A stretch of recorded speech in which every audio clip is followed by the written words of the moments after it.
Hi అండి, welcome back to our YouTube channel ప్రసన్నతో ప్రశాంతం. ఈ వీడియోలో అయితే నేను ఒక ఇంపార్టెంట్ టాపిక్ కోసం అయితే మాట్లాడబోతున్నానండి. అదేదో కాదు, పీసీఓఎస్. మీరు నమ్మినా నమ్మకపోయినా యావరేజ్గా 10 మెంబర్స్ లేడీస్ ఉంటే అందులో కంపల్సరీ 1 or 2 మెంబర్స్కి పీసీఓఎస్ అయితే ఉంటుందట. పీసీఓఎస్ దీనివల్లే వస్తుందని చెప్పడానికి అయితే ఏమీ లేదు, కానీ కొన్ని రీజన్స్ అయితే ఉన్నాయి. ఆ రీజన్స్ ఏంటనేవి మీకు ఇక్కడ డిస్ప్లే చేస్తున్నాను చూడండి. ఇప్పుడు నేను కూడా ఇంత సడన్గా ఎందుకు చెప్తున్నానంటే, నేను కూడా పీసీఓఎస్తో సఫర్ అవుతున్నాను.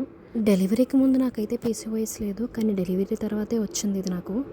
అసలు నాకు పీసీఓఎస్ ఉందని ఎలా తెలిసిందైతే, నేను కొన్ని సిమ్టమ్స్ అయితే ఫేస్ చేశాను.